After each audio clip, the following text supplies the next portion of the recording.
Alléluia. Oh éternel notre Dieu, nous voulons te bénir. Nous voulons te rendre grâce, Seigneur. Merci parce que tu es notre Dieu, tu es notre Père. Merci parce que toi, tu es avec nous. Tu marches avec nous, tu nous conduis tous les jours de notre vie.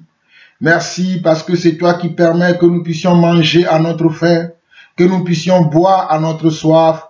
Merci parce que toi, tu nous protèges. Merci parce que tu gardes nos familles, tu gardes nos conjoints, nos enfants. Tu gardes, Seigneur Dieu, ton Église, que toi-même tu t'es bâti. Merci, Seigneur, pour toutes ces choses que tu fais dans notre vie. Merci, Seigneur. Nous ne cesserons jamais de te remercier, de ta bonté, de ta bienveillance. Oh, Papa, de cet amour que toi, tu as pour nous. Cet amour inconditionnel, Papa. Je veux te dire encore merci. À présent, Seigneur Dieu, puisque j'ai trouvé encore grâce devant tes yeux, toi, mon Père, toi, mon Dieu, toi, mon Créateur, pour être encore ton porte-parole, ton messager. Éternel, mon Dieu, je te prie maintenant que le Saint-Esprit, l'Esprit de vérité, Papa, puisse saisir tous mes sens, que ce soit mes pensées, mes émotions, mes sentiments, afin que toute parole qui sortira de ma bouche ne soit que de toi et que de toi seul, Papa. Seigneur, que les cœurs qui vont écouter ce message, que les cœurs qui vont entendre cette parole puissent être touchés par cette parole afin de recevoir le fruit de cette parole. Éternel mon Dieu, je te bénis et je te rends grâce encore pour cette opportunité, pour ce privilège que tu me donnes. À toi seul la gloire, l'honneur et la puissance pour des siècles, au nom de Jésus-Christ, nous avons ainsi prié. Amen, amen, amen. Alléluia. Mes chers frères et sœurs à travers le monde, recevez mes sincères salutations, recevez mes sincères salutations, surtout pour vous qui nous recevez par le biais de WhatsApp. Vous écoutez la voix de votre frère, le serviteur Jean-Paul Lawson. Nous allons continuer notre enseignement sur le discernement des esprits. Nous allons continuer notre enseignement sur le discernement des esprits. Mais aujourd'hui, nous allons nous attarder sur deux chapitres de la Bible. Sur deux chapitres de la Bible, nous allons nous attarder sur Apocalypse chapitre 2 et Apocalypse chapitre 3. Je vais partager aujourd'hui que sur ces deux passages bibliques, Apocalypse chapitre 2 et Apocalypse chapitre 3. Pourquoi ces deux passages? Parce que dans ces deux passages, le Seigneur nous montre l'état de l'Église. Dans ces deux passages, le Seigneur nous montre l'état de l'Église. Dans ces deux passages de la Bible, le Seigneur nous montre l'état de l'Église. Et le Seigneur va nous parler, nous tous aujourd'hui, pour que nous puissions comparer notre cœur, nos habitudes, nos comportements, nos façons de faire, ce que nous faisons. Nous allons le comparer à la parole de Dieu, à ce que Dieu reproche à l'Église. Il y a des gens qui pensent aujourd'hui que Dieu ne reproche rien à l'Église. Les Écritures vont nous dire ce que Dieu en pense. Il y a des gens qui pensent aujourd'hui qu'il n'y a pas d'église parfaite. Les Écritures vont nous répondre. Il y a des gens qui pensent aujourd'hui que l'église doit être dans telle chose, doit être aussi dans telle autre chose. Les Écritures vont nous éclairer là-dessus aujourd'hui. Voilà pourquoi je vous invite, mes chers frères et sœurs, à travers le monde, de vous asseoir là où vous êtes. Nous allons prendre les Écritures et les Écritures vont parler. Car les Écritures, c'est le Seigneur. Les Écritures, c'est Dieu. La parole de Dieu, c'est lui-même. La parole de Dieu, c'est Dieu lui-même. Car nous savons dans Jean 1, le verset 1, qu'au commencement était la parole était avec Dieu et la parole était Dieu. Et dans Jean 1, le verset 14, et on nous dit que la parole s'est fait chair et elle a habité parmi nous avec pleine de grâce. Nous savons également que cette parole, c'est Yeshua le Messie. Nous savons également que cette parole, c'est Yeshua le Messie. Et Yeshua le Messie nous parle maintenant au travers de l'apôtre Jean dans le livre de la Révélation qu'on appelle aussi le livre d'Apocalypse. Nous allons lire Apocalypse chapitre 2 et Apocalypse chapitre 3. Nous commençons tout de suite. Apocalypse chapitre 2. écrit en langue de l'église d'Éphèse. Voici ce que dit celui qui tient les 7 étoiles dans sa main droite. Celui qui marche au milieu des 7 chandeliers d'or. L'église d'Éphèse concerne, et je ne sais pas si vous connaissez l'église d'Éphèse, il y a le livre des Éphésiens dans la Bible. Non, le livre des Éphésiens concernait les enfants de Dieu qui étaient à Éphèse. Voilà pourquoi Dieu parle aujourd'hui à l'église d'Éphèse. Mais qu'est-ce que Dieu dit à l'église d'Éphèse? À l'église d'Éphèse, nous avons appris beaucoup de choses, des lettres que l'apôtre Paul a écrites aux Éphésiens. Si vous lisez le livre d'Éphésiens, vous allez voir quel est le message que l'apôtre Paul a envoyé à l'église des Éphésiens. Nous avons déjà vu ces passages-là dans les autres parties de l'enseignement sur le discernement des esprits. Mes chers frères et sœurs, si vous n'avez pas suivi les autres parties de cet enseignement, c'est le moment de le faire. Mais je vous dis que Paul a écrit aux Éphésiens, quel est le message que Paul a donné à ces églises-là? Quel est le message? Qu'est-ce que Paul les a enseignés? Quel est le message que Paul a enseigné aux Éphésiens? Mais regardez maintenant ce que Jésus-Christ, Yeshua le Messie, reproche à cette église d'Éphèse. Alléluia. Reproche à cette église d'Éphèse. Écoutez la parole du Seigneur. Verset 2. Je connais tes œuvres. Je vais répondre à partir du verset 1. Écrit en langue de l'église d'Éphèse. Voici ce que dit celui qui tient les 7 étoiles dans sa main droite, celui qui marche au milieu des 7 chandeliers d'or. Je connais tes œuvres, ton travail et ta persévérance. Je sais que tu peux supporter les méchants, que tu as éprouvé ceux qui se disent, apôtres et qui ne le sont pas, et que tu ne les as pas trouvés, et que tu les as trouvés menteurs. Que tu as de la persévérance, que tu as souffert à cause de mon nom, et que tu ne t'es point lassé. Regardez ce que le Seigneur dit. Le Seigneur est en train de faire un bilan avec l'église d'Éphèse.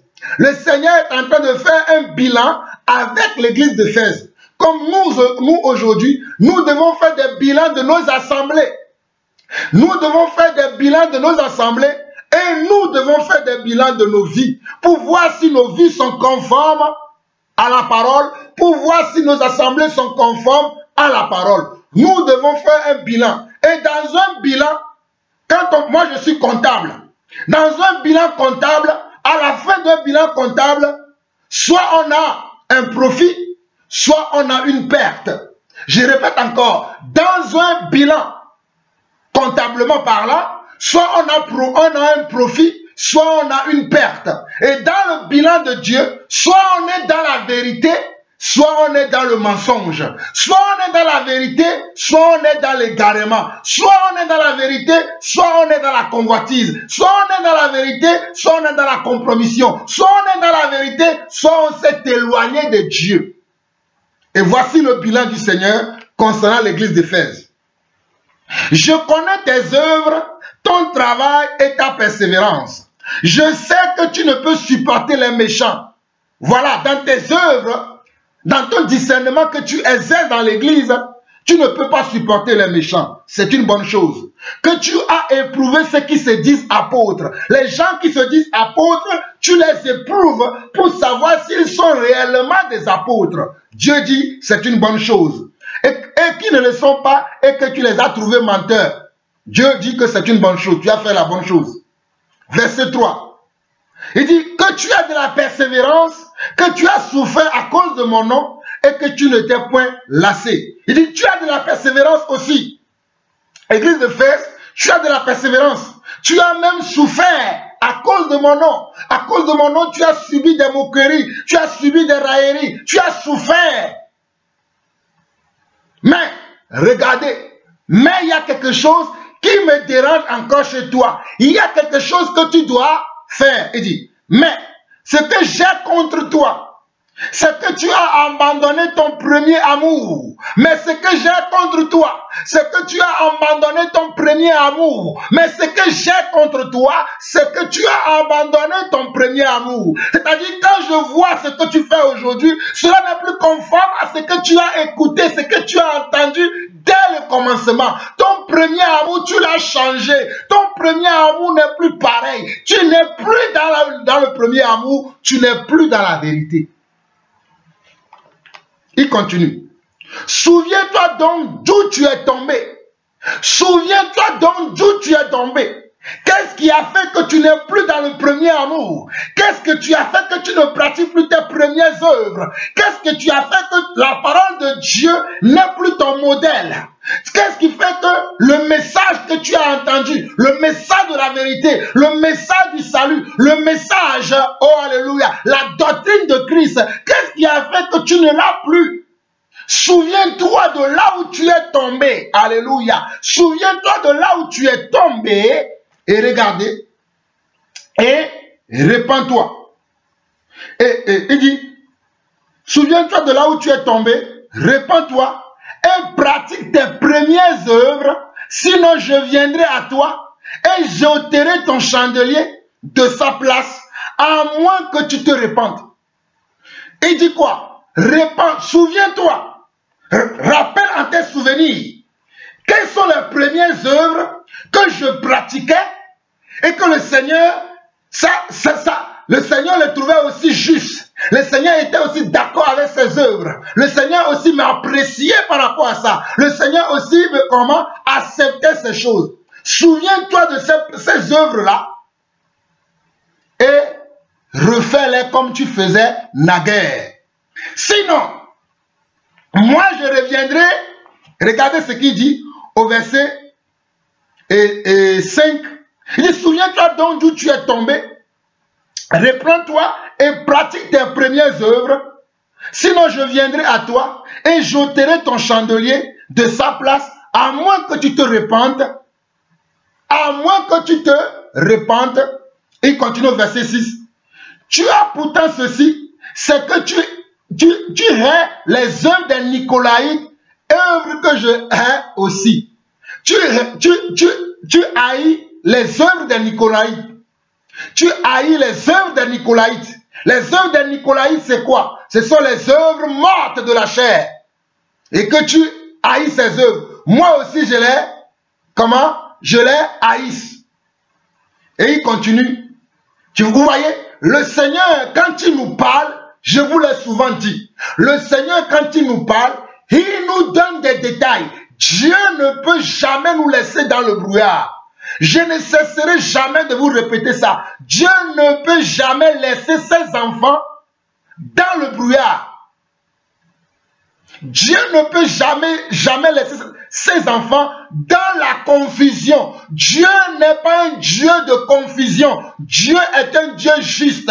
Il ne peut jamais laisser ses enfants dans la confusion. Quand Dieu voit que tu ne marches pas dans sa volonté, quand Dieu voit que tu as un doute concernant sa parole, Dieu fera de telle sorte que tu connaisses la vérité, puisque c'est lui la vérité.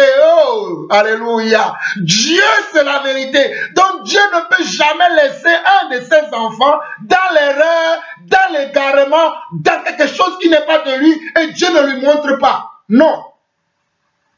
Quel est le père qui va dire à un enfant, qui va dire à son fils, mon fils, viens me faire ceci, mais sans donner comment des directives, sans donner comment des précisions, sans montrer comment le fils à qui le père veut demander de lui faire des choses, sans lui dire comment il doit le faire. Quel est ce méchant père qui peut faire un truc comme ça? Donc si les pères naturels que nous avons ne peuvent pas nous donner des ordres, sans pour autant nous expliquer ce que nous devons faire de ces ordres, à plus forte raison le Seigneur des esprits, à plus forte raison le Seigneur qui nous a appelés, à plus forte raison celui qui nous a créés selon son image et selon sa ressemblance, comment pourra-t-il nous laisser dans l'erreur, dans l'égarement, sans pour autant nous prévenir, nous dire que ce que tu fais là, ce n'est pas juste, ce que tu dis là, ce n'est pas juste, ce que tu entends là, ce n'est pas juste, sans pour autant nous le dire. Il nous prévient toujours. Dieu nous prévient toujours. Voilà pourquoi au verset 7, il va dire que celui qui a des oreilles entend ce que l'Esprit dit aux églises. Que celui qui a des oreilles entend ce que l'Esprit dit aux églises. À celui qui vaincra, je donnerai à manger de l'arbre de vie qui est dans le paradis de Dieu. Oh, alléluia. À celui qui vaincra. Donc nous sommes dans un combat. Dans un combat, il y a comment? Il y a le vainqueur et le vaincu. Dans un combat, il y a le vainqueur et le vaincu. Mais quelle est ta place, toi qui m'écoutes aujourd'hui? Toi, Église, toi, serviteur de Dieu, toi, servante de Dieu, quelle est ta place aujourd'hui? Alléluia. Je veux savoir quelle est ta place. Est-ce que tu es à la place de vainqueur ou est-ce que tu es à la place de vaincu? Nous continuons l'enseignement. Au verset 8, il dit ceci. Écrit à l'âme de l'église de Smyrne, voici ce que dit le premier, voici une autre église qui est à Smyrne. On dit voici ce que dit le premier et le dernier, celui qui était mort et qui est revenu à la vie. Donc, qui parle? Le Seigneur Jésus. C'est lui qui était mort et c'est lui qui est revenu à la vie. Et c'est lui qui est l'auteur de l'église et le chef suprême de l'église. Voilà pourquoi il voit que l'église n'est plus conforme à ce que lui il désire. Voilà pourquoi il parle aux églises pour que les églises changent. Le but de ce message, c'est pour nous interpeller, nous les hommes à changer, nous les assemblées à changer et de ne pas continuer dans l'égarement. Je continue. Verset 9. Je connais ton affliction et ta pauvreté, bien que tu sois riche. Tu es riche, mais devant Dieu, tu es pauvre. Il continue. Et les calomnies de la part de ceux qui se disent juifs et ne le sont pas, mais qui sont une synagogue de Satan. C'est-à-dire, il y a des gens qui te calomnient. Il y a des gens qui disent des choses sur toi, mais ce sont des gens qui sont des gens de la synagogue de Satan. Ce n'est pas la synagogue de Yeshua le Messie, mais c'est la synagogue de Satan. Et il continue. Ne crains pas ce que tu vas souffrir. Alléluia. Ne crains pas ce que tu vas souffrir. Voici le diable jettera quelques-uns d'entre vous en prison, afin que vous soyez éprouvés, et vous aurez une tribulation de 10 jours. Sois fidèle jusqu'à la mort, et je te donnerai la couronne de vie. Voilà une église qui est l'église de Smyrne, en qui Dieu n'a pas trouvé comment? De faute, de tâche. Il n'y avait pas de tâche sur la robe de l'église de Smyrne. Il n'y avait pas de tâche. Mais Dieu prévient l'église de Smyrne que tu auras une tribulation. Oh, alléluia. La Bible dit que ceux qui veulent vivre pieusement dans le Seigneur seront persécutés. Oh, 2 Corinthiens chapitre 3, le verset 12 parle de ça. Que ceux qui veulent vivre pieusement dans le Seigneur seront persécutés, auront des tribulations dans le monde et dans la chair. Ils auront des tribulations. Et Jésus dit à cette église de Smyrne, tu vas avoir des tribulations. Mais il dit quoi? Verset 10. Il dit, ne crains pas parce que tu vas souffrir. Les gens ne veulent plus souffrir aujourd'hui. Le problème, pourquoi beaucoup d'entre nous, nous sommes compromis? Pourquoi beaucoup d'entre nous, nous sommes compromis? C'est parce que nous ne voulons plus souffrir. Nous ne voulons plus souffrir. La souffrance fait partie de l'œuvre de Dieu. Je dis bien la souffrance. Je dis bien la souffrance. La souffrance fait partie comment? De l'œuvre de Dieu. Mais beaucoup d'enfants de Dieu ne veulent plus souffrir aujourd'hui. Ils ne veulent plus prier. Prier encore. Prier encore. Prier encore pour avoir les choses. Ils veulent que dès qu'ils prient, que la chose arrive. Ils veulent que dès qu'ils disent quelque chose, que la chose arrive. Ils ne veulent plus attendre. Ils n'ont plus de douceur, ils n'ont plus de patience, ils n'ont plus de bienveillance. Ils veulent tout et tout de suite. Ils veulent tout et tout de suite. Ils ne veulent pas souffrir. La honte, ils ne veulent pas. Moi, j'aime la honte. Dites-moi, appelez-moi même Monsieur Honte. Si c'est le regard que vous avez sur moi, comment vous voulez que je puisse vous changer? Je ne peux pas vous changer. C'est Dieu qui change. Oh, alléluia. Appelez-moi l'homme honteux. Appelez-moi l'homme je l'accepte. Je suis l'homme sans fruit. Mais Dieu est mon fruit. Alléluia. Dieu dit, ne crains pas ce que tu vas souffrir. Dieu dit, ne crains pas ce que tu vas souffrir. Voici, le diable jettera quelques-uns d'entre vous en prison, afin que vous soyez éprouvés. Afin que vous soyez éprouvés. La Bible dit dans le livre de Jacques chapitre 1, que Dieu ne peut tenter un homme au-delà de ses forces.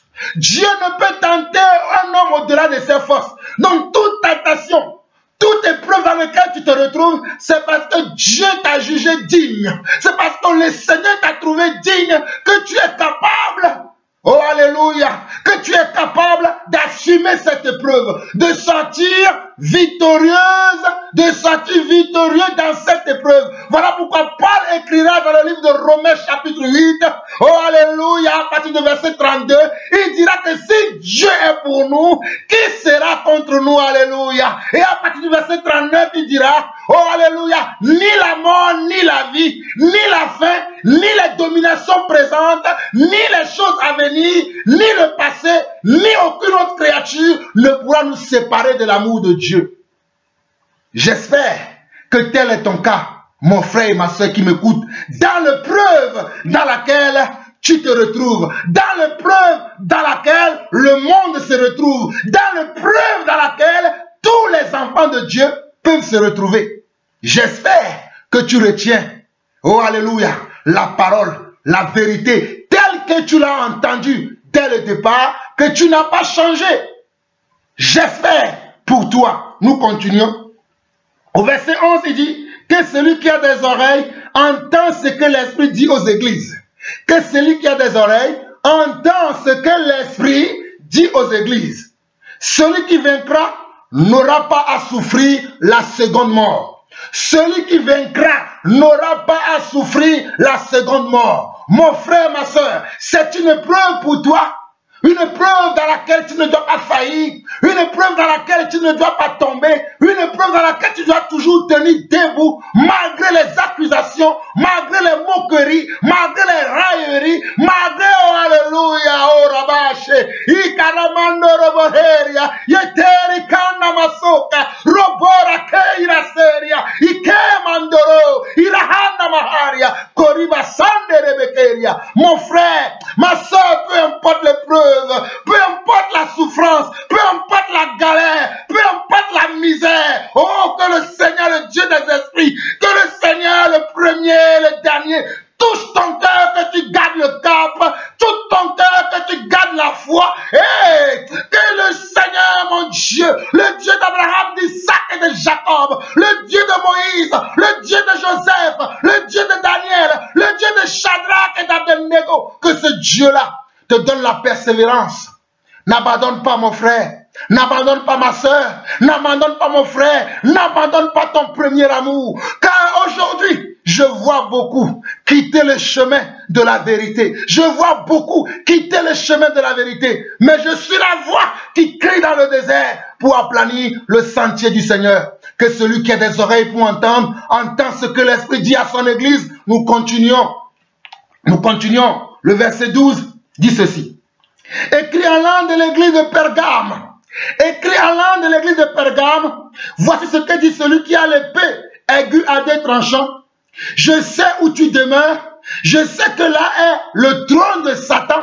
Là où tu demeures, toi qui es l'église de Pergame. Toi qui es l'église de Pergame, là où tu demeures, c'est là où il y a même le trône de Satan. C'est là où il y a l'habitation du diable. Il continue. Je sais où tu demeures, que c'est là où est le trône de Satan. Tu retiens mon nom et tu n'as pas renié ma foi. Même au jour d'Antipas, mon témoin fidèle, qui a été mis à mort chez vous, là où Satan a sa demeure. Il dit, tu n'as pas renié ma foi. Même le jour où un témoin de la vérité qui s'appelle Antipas a été mis à mort. Tu n'as pas renié ma foi. Mais regardez, le verset 14, il y a quelque chose que le Seigneur trouve à dire aussi à l'église de Pergame. Il dit ceci, verset 14, mais j'ai quelque chose contre toi, c'est que tu as des gens attachés à la doctrine de Balaam. C'est parce que tu as des gens, oh alléluia, attachés à la doctrine de Balaam, qui enseignaient à Balak à mettre une pierre d'achoppement devant les fils d'Israël pour qu'ils mangent des viandes sacrifiées aux idoles et qu'ils se livrent à la débauche. Regardez, l'église de Pergame, malgré que là où il demeure, c'est là où il y a même le trône de Satan. Tu as retenu mon nom et tu n'as pas renié ma foi, même au jour d'Antipas, même le jour où il y a eu certaines épreuves où Antipas a été tué, mon témoin fidèle a été tué, qui a été mis à mort. Tu n'as pas renié mon nom. Mais à la suite des temps, après que ces choses se sont passées, quelques temps après, voici ce que je trouve que tu as fait. Quelques temps après, voilà ton état actuel. Et il dit quoi? Mais j'ai quelque chose contre toi, c'est que tu as là des gens attachés à la doctrine de Balaam. Tu as des gens qui sont attachés à la doctrine de Balaam, pas à ma doctrine, pas à la doctrine de Yeshua le Messie, pas à la doctrine de Jésus-Christ le Nazaréen, mais ils sont attachés à la doctrine de Balaam. Mais c'est quoi la doctrine de Balaam? La parole s'explique elle-même. À la doctrine de Balaam, qui enseignait à Balak à mettre une pierre d'achoppement devant les fils d'Israël pour qu'ils mangent des viandes sacrifiées aux idoles et qu'ils se livrent à la débauche. La doctrine de Balaam, ce sont les enseignements qui nous amènent à commettre de la débauche, qui nous amènent à aimer les choses que Dieu ne veut pas, qui nous amènent à avoir des idoles dans notre cœur. Dans un mot plus simple, ce sont les enseignements qui nous amènent à aimer la terre. Ce n'est pas moi qui le dis, c'est le Seigneur Jésus qui le dit. Et je suis serviteur du Seigneur Jésus. Moi, je ne sers pas un homme. Je ne sers pas une communauté. Je ne sers pas une communauté évangélique, ni une communauté protestante, ni une communauté baptiste. Je suis membre de l'église de Seigneur Jésus-Christ et je suis acteur dans cette église. Et dans cette église, voici ce que Dieu dit. Dieu dit, verset 14 d'Apocalypse 2, mais j'ai quelque chose contre toi, toi l'église de Pergame, c'est que tu as là des gens attachés à la doctrine de Balaam, qui enseignaient à Balak à mettre une pierre d'achoppement devant les fils d'Israël. Il y a des gens qui enseignent aujourd'hui, qui vous mettent des pierres d'achoppement. Ils mettent des pierres d'achoppement dans vos vies. Et voici ces pierres d'achoppement. Il dit, pour qu'ils mangent des viandes sacrifiées aux idoles. Pour qu'ils mangent des viandes sacrifiées aux idoles, c'est que pour que vous acceptez les paroles qui ne sont pas de Dieu, mais qui sont de Satan. Pour que vous acceptez les choses qui ne viennent pas de Dieu, mais qui viennent de l'ennemi. Pour que vous acceptez les choses que Dieu n'a pas dites. Voilà les viandes sacrifiées aux idoles.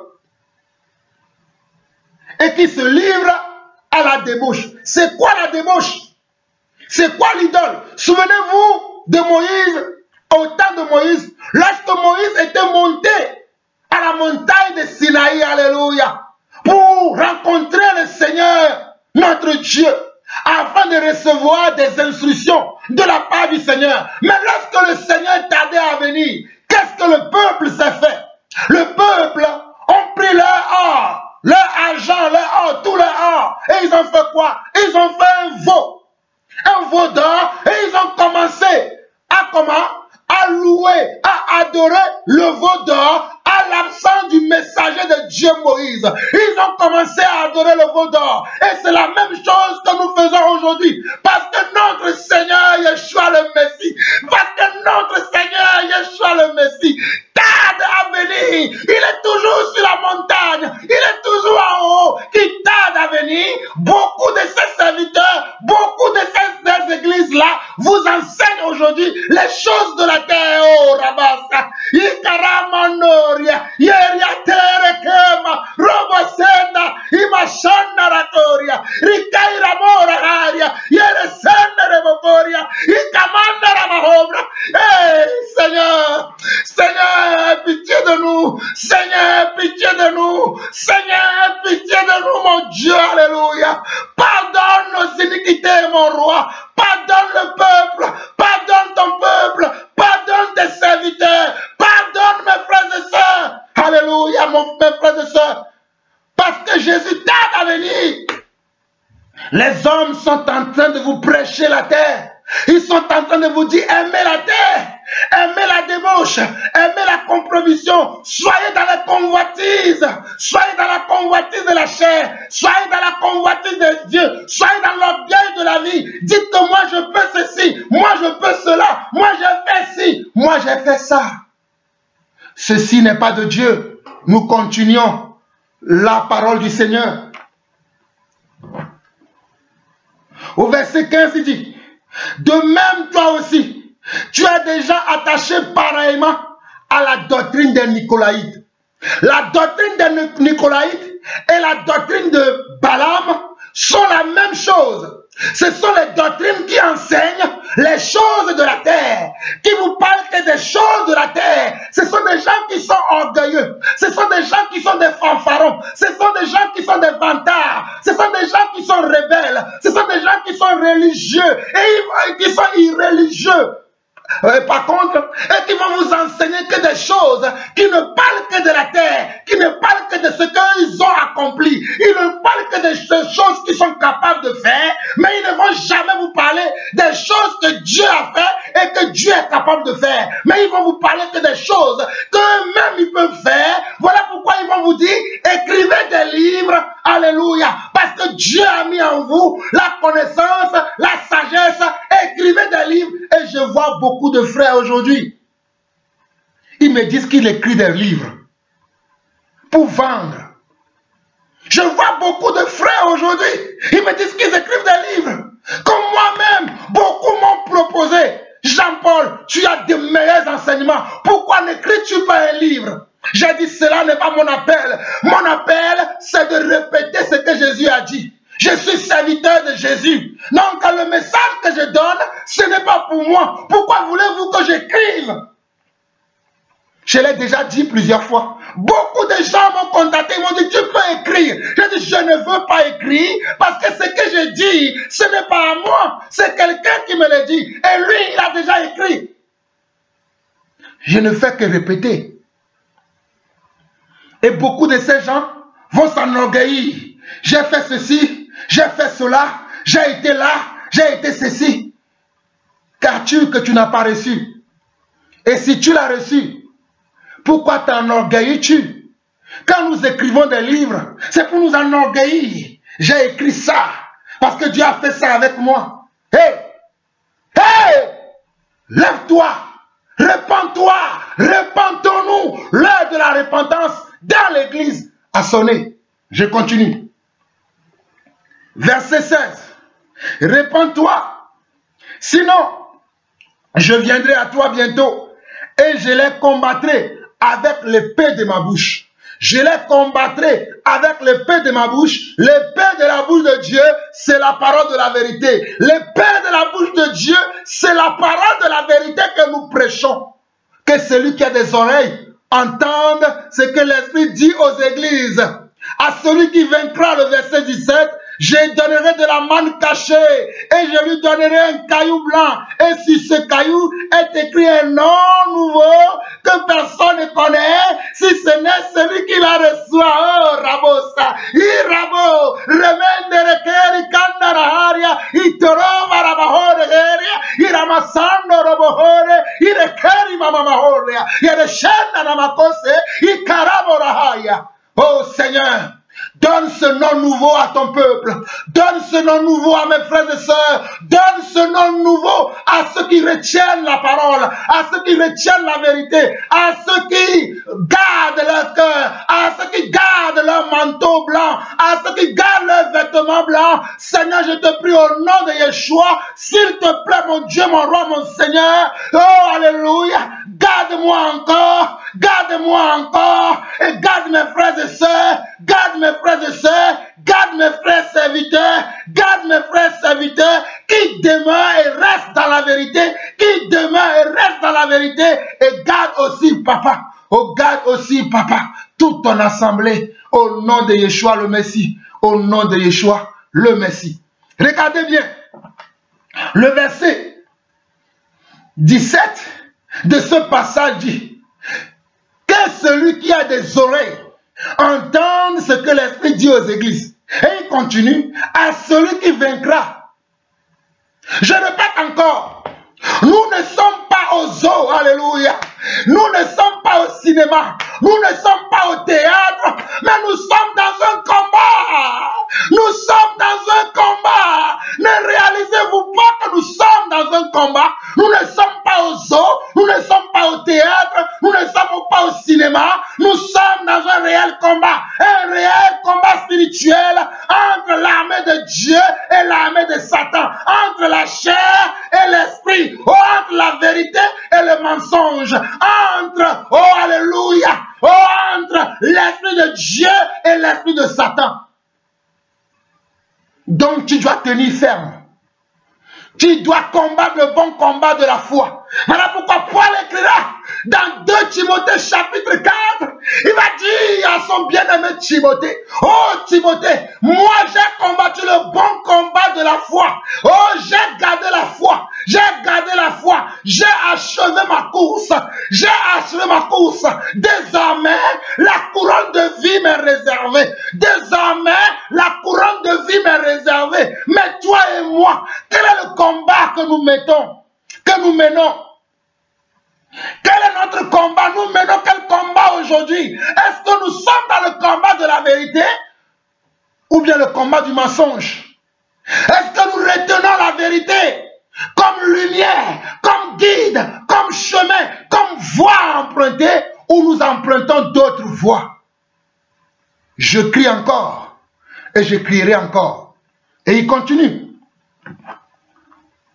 Au verset 17, la suite de la phrase dit, à celui qui vaincra, je donnerai de la manne cachée et je lui donnerai un caillou blanc. Et sur ce caillou est écrit mon nom nouveau que personne ne connaît si ce n'est celui qui le reçoit.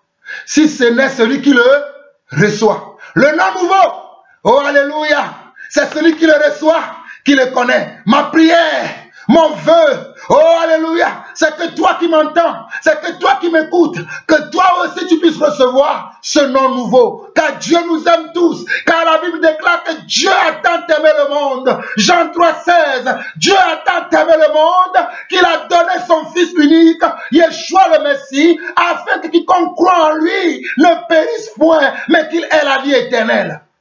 Donc Dieu a pensé à toi aussi qui m'écoute. Dieu a pensé au monde entier. Mais est-ce que la Bible dira dans le livre de Luc chapitre 18 que quand le Fils de l'homme reviendra, trouvera-t-il la foi sur la terre? La foi, c'est de croire ce que Dieu a dit. La foi, c'est de garder ce que Dieu a dit. La foi, c'est de persévérer dans la vérité. Peu importe les mouvements, peu importe les vents qui vont souffler, peu importe les tendances qui vont arriver, c'est que tu dois garder la foi. Tu dois garder la vérité. Il y a beaucoup de tendances aujourd'hui dans le monde. Il y a beaucoup de mouvements qui sont arrivés dans le monde. Mais toi, enfant de Dieu, tu dois garder la vérité telle qu'elle a été annoncée dès le commencement. Tu dois la garder. Mais si tu ne la gardes pas, c'est en vain que tu crois. Si tu ne la gardes pas, c'est en vain que tu crois. Nous revenons au verset 18. Lisons le message du Seigneur. Écrit en langue de l'église de Thyatire. Écrit en langue de l'église de Thyatire. Voici ce que dit le Fils de Dieu. Alléluia. Vous ne pouvez plus me dire aujourd'hui que c'est un homme qui a écrit ça. Mais c'est Dieu lui-même, Jésus-Christ qui parle. Il dit, voici ce que dit le Fils de Dieu. Celui qui a les yeux comme une flamme de feu et dont les pieds sont semblables à des lérins ardents. Celui qui comment a les pieds comme une... celui qui a les yeux comme une... Celui qui a les yeux comme une flamme de feu et les pieds sont semblables à des lérins ardents. Je connais tes œuvres, je connais ton amour, je connais ta foi, ton fidèle service, ta constance et tes dernières œuvres plus nombreuses que les premières. Regardez, le Seigneur est en train de féliciter et dit à l'église de Thyatire, je connais tes œuvres, ta foi, ton fidèle service. Tu es fidèle dans le service de Dieu. Je le sais, je le vois, je le reconnais. Je connais ta constance. Tu es constant dans ce que tu fais. Je le sais, je le vois, je le connais, je te l'affirme. Oh, alléluia. Je connais tes œuvres, parce que même les œuvres que tu as faites dernièrement sont plus nombreuses que les premières. Je le vois, je suis conscient de ça, je te le dis pour t'encourager, je le vois. Regardez le verset 20. Regardez le verset 20. Mais ce que j'ai contre toi, c'est que tu laisses la femme Jézabel. Mais ce que j'ai contre toi, c'est que tu laisses la femme Jézabel, qui se dit prophétesse, enseigner et séduire mes serviteurs.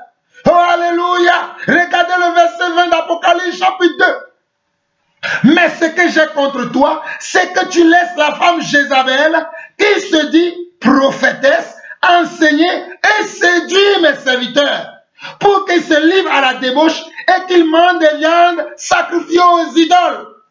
Les femmes qui sont dans le ministère aujourd'hui, j'ai connu moi-même des sœurs, mais qui sont devenues des pasteurs aujourd'hui. Je les vois, elles sont aussi sur Facebook, elles sont sur les réseaux sociaux, donnant des messages, se prenant comme des servantes des seigneurs, mais qui deviennent des pasteurs. Elles portent même le titre de pasteur, alors que la femme ne peut pas servir dans les 5 ministères. Quand Jésus a appelé ses 12 apôtres, parmi eux, il n'y avait pas de femmes. Est-ce que les femmes n'existaient pas-elles sur la terre à cette époque? Oui, bel et bien, il y avait des femmes. Mais le Seigneur n'a pas pris des femmes. Il n'y avait pas de femmes parmi eux. Et l'apôtre Paul va nous dire pourquoi. Dans 1 Timothée, chapitre 2, verset 10 jusqu'au verset 12, l'apôtre Paul nous donne pourquoi Dieu ne permet pas à la femme d'occuper le poste d'un homme dans l'église. L'apôtre Paul nous dit pourquoi. Parce que la Bible déclare qu'au commencement, Dieu avait créé comment? Dieu avait créé comment? Dieu avait créé Adam, le premier. Adam était fait le premier. Et Dieu ensuite a fait Ève, afin que Ève soit l'aide d'Adam. Afin que Ève soit l'aide d'Adam. Mais Ève n'a pas été formée le premier. Mais aujourd'hui, les femmes veulent être premières dans le ministère. Voilà pourquoi vous allez les voir sur les chaînes de télévision. Vous allez les voir dans les réseaux sociaux. Vous allez les voir partout aujourd'hui. Elles sont devenues des prédicatrices de l'évangile. Elles prêchent l'évangile. Elles ont même des titres. Pasteur, évangéliste, apôtre, prophète, enseignant. Vous allez les voir avec ces titres. Mais Dieu n'a appelé aucune femme à servir dans le ministère. Tu as beaucoup de choses à faire dans le ministère, mais tu n'es pas appelé à faire ce que tu fais. Vous serez étonnés qu'à la fin, le Seigneur dira à beaucoup, je ne vous connais pas, éloignez-vous de moi. Remarquez dans le livre de Matthieu chapitre 7, le Seigneur dit que beaucoup me diront, en ton nom nous avons fait ceci, en ton nom nous avons fait cela, en ton nom. Mais le Seigneur dit, je vous dirai, éloignez-vous de moi, vous qui commettez l'iniquité. Il n'est pas permis à la femme d'enseigner la parole de Dieu. Je répète encore, il n'est pas permis à la femme d'enseigner. Si vous voulez suivre les Catherine Kuhlman, les Joss Meyer, tous ces bandes d'évangélistes qui ont amené ce système dans l'église, voilà pourquoi je vais plus loin, les Catherine Kuhlman, les Judith Jacob, les Joss Meyer et consorts, que sais-je encore, si vous voulez les suivre, parce que vous pensez que c'est elles qui sont devenues la vérité, voilà ce que Jésus vous dit aujourd'hui. Je répète les Écritures du Seigneur. Verset 20 d'Apocalypse qui dit ceci. Mais ce que j'ai contre toi, c'est que tu laisses la femme Jézabel, qui se dit prophétesse, enseigner et séduire mes serviteurs. On ne peut pas laisser une femme enseigner la parole de Dieu. Parce qu'une femme qui enseigne, c'est pour séduire. Ce n'est pas moi qui le dis, la parole du Seigneur Jésus le dit. Pour qu'ils se livrent à la débauche et qu'ils mangent des viandes sacrifiées aux idoles. Non. Parce que quand les femmes enseignent, c'est pour nous amener, c'est pour nous séduire. C'est pour qu'on puisse faire ce qui n'est pas de la volonté de Dieu. Même s'il y a le mot Jésus, même si elles font semblant de parler de Jésus. Regardez ces femmes qui prêchent. Regardez bien, regardez leurs accoutrements, regardez leurs manières, regardez ce qu'ils font. C'est la séduction. Il y a un esprit qui est caché derrière. Souvenez-vous de l'histoire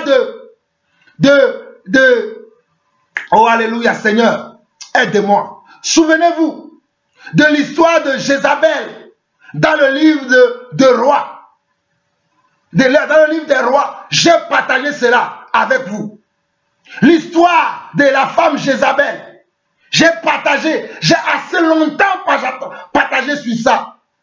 Dieu nous a aidés. Voilà pourquoi ceux qui n'ont pas écouté cette partie de l'enseignement, allez suivre la partie où j'étais en train de parler de ce qui s'est passé avec la femme Jézabel.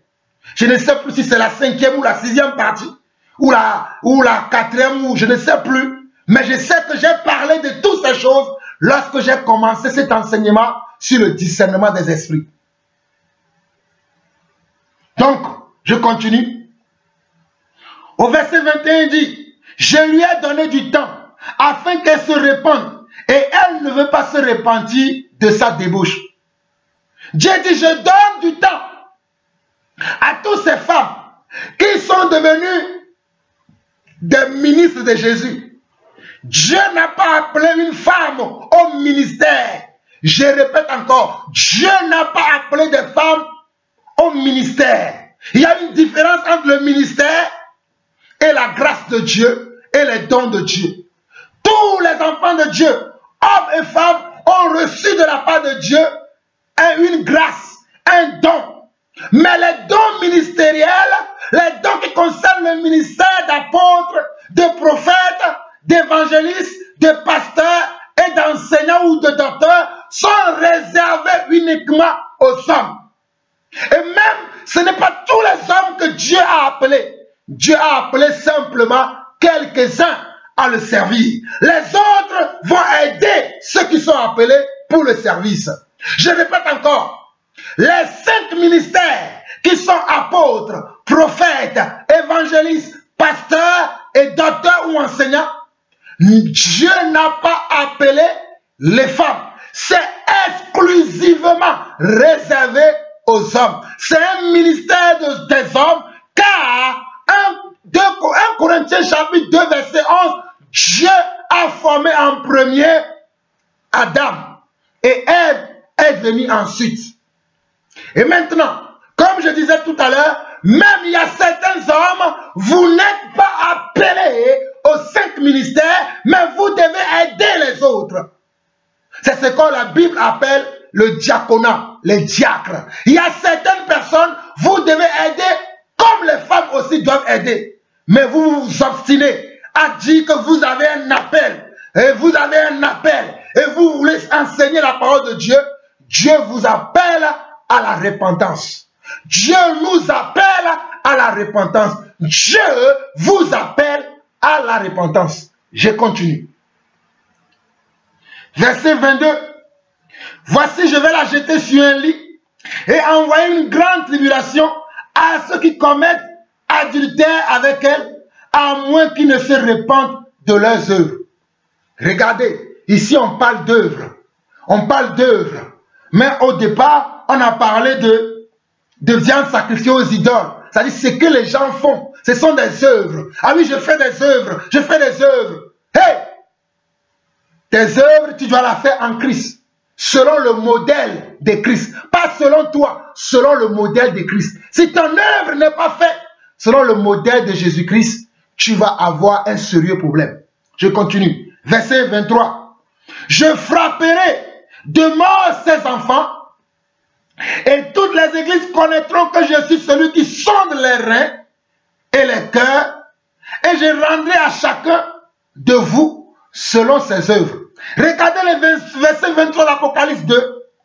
Je frapperai de mort ces enfants et toutes les églises connaîtront que je suis celui qui sonde les reins et les cœurs et je rendrai à chacun de vous selon ses œuvres.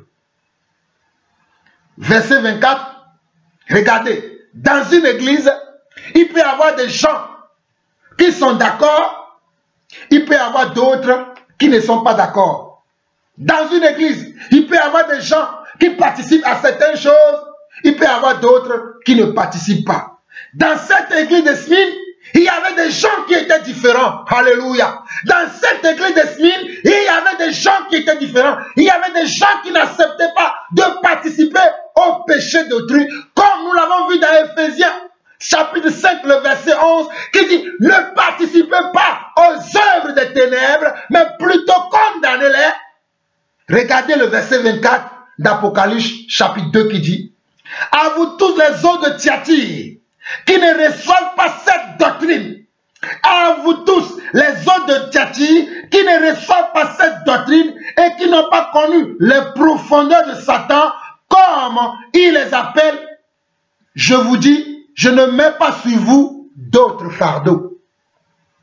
Je ne mets pas sur vous d'autres fardeaux. Ceux qui acceptent cette doctrine des femmes d'enseigner, cette doctrine de Nicolaïte, cette doctrine de Balaam, ceux qui les acceptent, mais pour vous d'autres là, qui n'acceptez pas, qui ne collaborez pas, qui ne collaborez pas, qui ne donnez pas la main d'association à ces choses, je n'ai rien à vous dire, parce que je vous trouve juste. Seulement, mais regardez ce que Jésus dit, seulement ce que vous avez, retenez-le jusqu'à ce que je vienne. Je n'ai rien trouvé, mais n'abandonnez pas ce que vous avez maintenant. Ce caractère, cette attitude, ce comportement, cette vérité que vous gardez en vous, cette flamme, cet amour de la vérité que vous avez, retenez-le jusqu'à ce que je revienne. Ne l'abandonnez pas entre-temps. Ne le cédez pas entre-temps.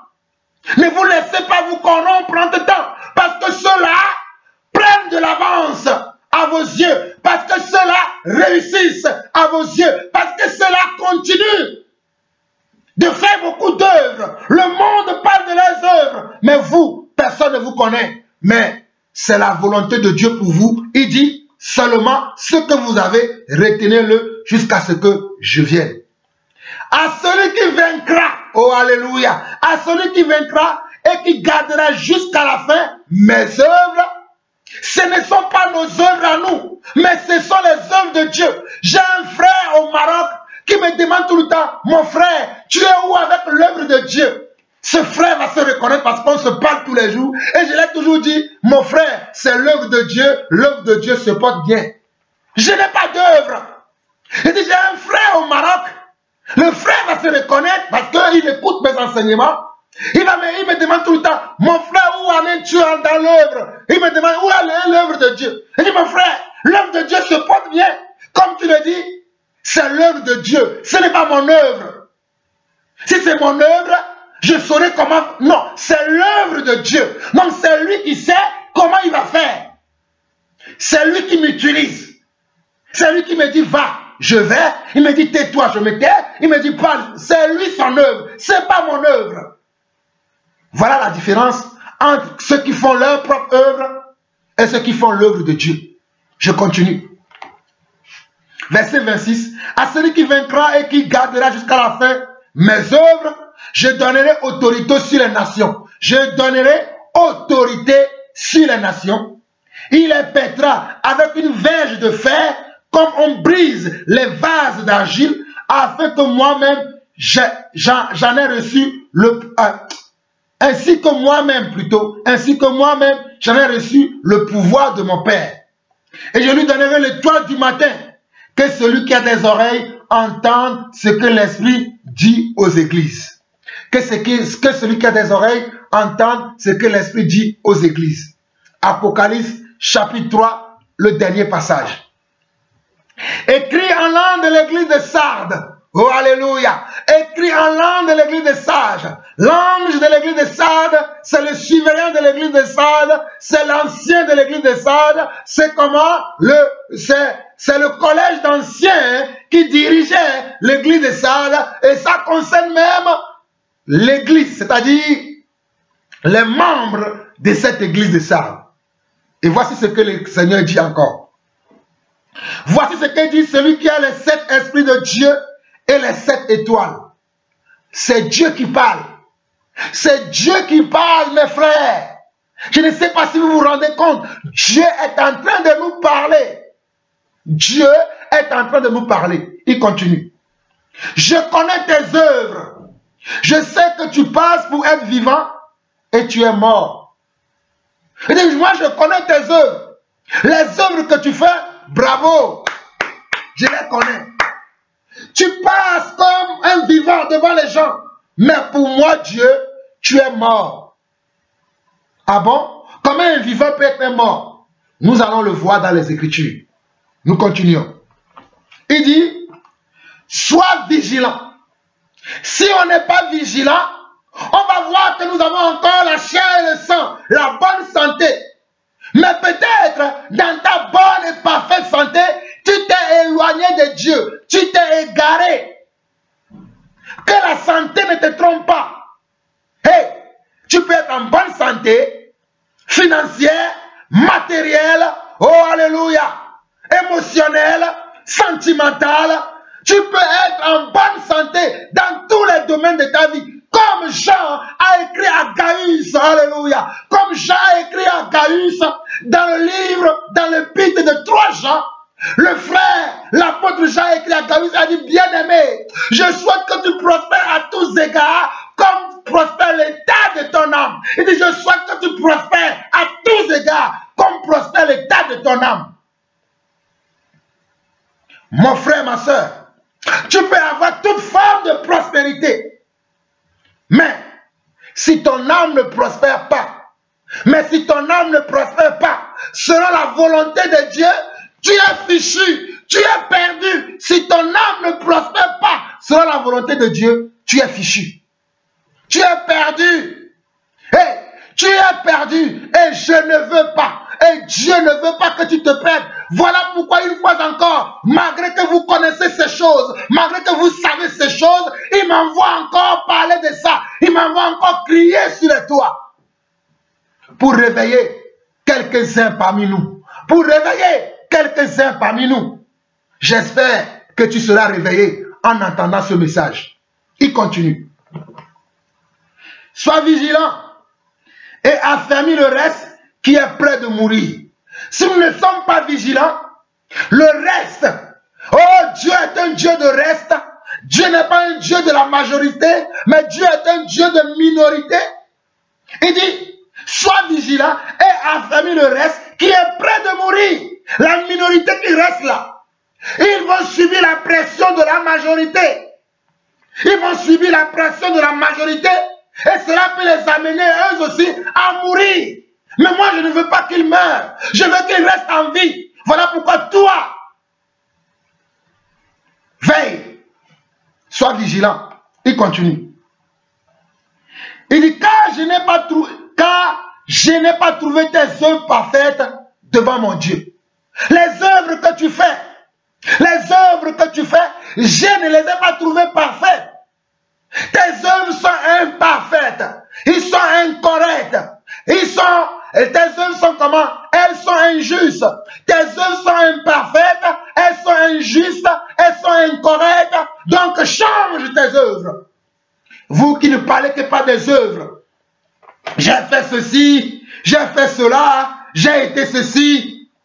J'ai été cela. Je suis ceci. Je suis capable de ci. Hey! Dieu dit que ces œuvres-là sont imparfaites. Vous allez me dire, comment Dieu peut dire qu'une œuvre est imparfaite? La parole s'explique. Ce n'est pas moi. La parole le dit. Comment on peut trouver une œuvre injuste? Une œuvre, comment on peut la trouver injuste? La parole va nous le démontrer. Je continue. Rappelle-toi donc comment tu as reçu et entendu la parole. Garde garde-la et répands-toi. Voilà la vérité. Rappelle-toi de comment tu as reçu et entendu la parole, le message du salut, la parole de la vérité. Rappelle-toi de comment tu l'as reçu. Quelle était sa forme, quel était son contenu. Alléluia. Quelle était sa forme, quel était son contenu, quelle était la direction de la parole, quelle était la mission, quel était le but de la parole. Rappelle-toi de ça, mon frère. Rappelle-toi de ça, ma soeur. Quel était le but de la parole que tu as reçue? Quelle était la mission, l'objectif de la parole? Oh Rabosa, Yereshenama, Mokorimahe, Isandaramaharia. Quel était l'objectif de la parole? Oh, l'objectif, alléluia. L'objectif, c'est de gagner le ciel. L'objectif, c'est de rencontrer Yeshua le Messie. L'objectif, alléluia. Oh, Barabasandarama, Ikamodoraboheseya, hey, Sharabakaria. L'objectif, c'est de rencontrer Yeshua le Messie. C'est pour cet objectif-là que Yeshua est venu dans le monde. Car la vie éternelle, c'est qu'ils te connaissent. Toi, le seul vrai Dieu, et celui que tu as envoyé, Yeshua le Messie. Car la vie éternelle, oh Rabosa, car la vie éternelle, c'est qu'ils te connaissent. Toi, le seul vrai Dieu, et celui que tu as envoyé, Jésus-Christ. C'est ça la vie éternelle. C'est ça la vie éternelle. Qu'ils te connaissent, toi le seul vrai Dieu, et celui que tu as envoyé, Jésus-Christ. Souvenez-vous de Moïse. Dieu lui a montré un modèle. Le modèle, oh alléluia, c'était comment? Oh alléluia, c'était l'église. C'était l'église. Mais Dieu a pris soin de montrer à Moïse le modèle de comment il va créer le tabernacle. Mais aujourd'hui, beaucoup d'entre nous, nous nous sommes éloignés, nous nous sommes égarés, nous nous sommes écartés du modèle. Quand on voit les églises aujourd'hui, peu d'églises sont restées dans le modèle de Yeshua le Messie. Peu d'églises sont comme le modèle des apôtres. Peu d'églises. La majorité ressemble au monde. La majorité ressemble au monde. Mais Dieu nous parle aujourd'hui. Dieu nous parle dans Apocalypse chapitre 3. Oh, Apocalypse chapitre 3, le verset 3. Rappelle-toi donc comment tu as reçu et entendu la parole, garde-la et répands-toi. Voilà pourquoi nous qui prêchons l'évangile, nous ne pouvons pas prêcher un Jésus boutique, un Jésus micro-ondes, un Jésus commercial, un Jésus, oui, crois au Jésus. Tu auras une maison, tu auras une voiture, tu auras un mari, tu auras une femme, tu auras des enfants. Nous ne pouvons pas prêcher cet évangile-là, car ce n'est pas ainsi que nous avons entendu ou reçu la parole. Nous avons entendu un évangile qui nous a dit, crois en Jésus et tu seras sauvé, toi et toute ta famille. Crois en Jésus en gardant la parole de la vérité, en marchant dans la vérité, en étant juste. Fuis les plaisirs de la terre, fuis les choses qui sont, qui sont sur la terre, car les choses qui sont sur la terre sont passagères. C'est ainsi que nous avons reçu l'évangile. Quel évangile avez-vous reçu? Ah, car je comprends. Si c'est l'évangile d'aimer la terre que vous avez reçu, il vous serait impossible de vous repentir. Mais à quel évangile irez-vous? Ça, je peux le comprendre. Si on t'a prêché, quand tu as cru, c'est la terre qu'on t'a prêché.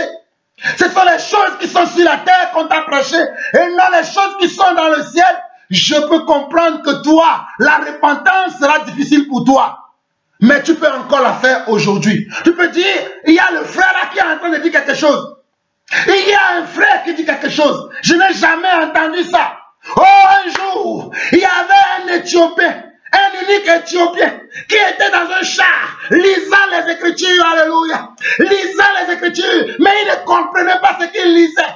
Il ne comprenait pas ce qu'il lisait, mais par la grâce de Dieu, et par l'amour de Dieu, et par la bonté de Dieu, oh, il a fait descendre à côté de lui, oh, Philippe, il a fait descendre à côté de lui, Philippe, et Philippe a commencé à parler avec l'unique Éthiopien. Et il lui demande, est-ce que tu comprends ce que tu lis?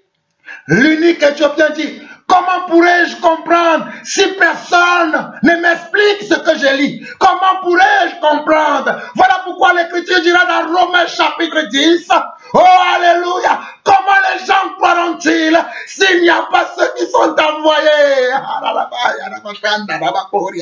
Comment les gens croiront-ils s'il n'y a pas ceux qui sont envoyés? Père, je te bénis parce que tu m'as envoyé pour prêcher l'évangile de salut, pour prêcher l'évangile de la vérité. Je te bénis, mon Dieu, alléluia. Je te loue, mon Dieu, alléluia. Parce que, tu n'as pas voulu que moi aussi, je me corrompe comme mes frères. Tu n'as pas voulu, mais tu veux que je garde le flambeau de la vérité. Tu veux que je combatte le combat de la foi. Oh Seigneur, que la foi vienne dans le cœur de ceux qui m'écoutent, de ceux qui écoutent ce message et qui reviennent à toi et à toi seul, papa. Qui reviennent à toi et à toi seul. Qui reviennent à toi au nom de Yeshua le Messie. Alléluia. Oh Shandaramari. Imosonda Brakayasai. Oh merci Seigneur. Verset 3 d'Apocalypse chapitre 3 dit ceci. Rappelle-toi donc comment tu as reçu et entendu la parole. Garde-la et répands-toi. Si tu ne veilles pas, je viendrai comme un voleur et tu ne sauras pas à quelle heure je viendrai te surprendre. Si tu ne veilles pas, je viendrai comme un voleur. Ne croyez pas que Dieu va vous dire que je viendrai à telle date et que vous aurez le temps de vous repentir. Voilà pourquoi la Bible dira dans le livre d'Hébreux, chapitre 2, que si vous entendez sa voix, n'endurcissez pas vos cœurs. Oh, mes chers frères, si Dieu vous parle aujourd'hui, pas moi qui ne suis rien, moi qui ne suis qu'un pauvre pécheur, mais qui a aussi obtenu grâce devant le Père, n'endurcissez pas vos cœurs. Croyez simplement à ce que nous disons et repentez-vous. Je continue. Verset 4. Cependant, tu as à Sardes quelques hommes qui n'ont pas souillé leurs vêtements. Mes frères et sœurs, il y a des gens qui me posent la question des fois pour savoir, est-ce qu'il y a des gens qui peuvent dire qu'ils sont parfaits, qui n'ont rien fait de grave, qui ne sont pas sortis de la volonté de Dieu, qui n'ont pas mis d'autres choses comme appui, comme ajout à ce que Dieu leur demande. Regardez, à Sardes, il y avait des gens qui n'ont rien ajouté et qui n'ont rien retranché.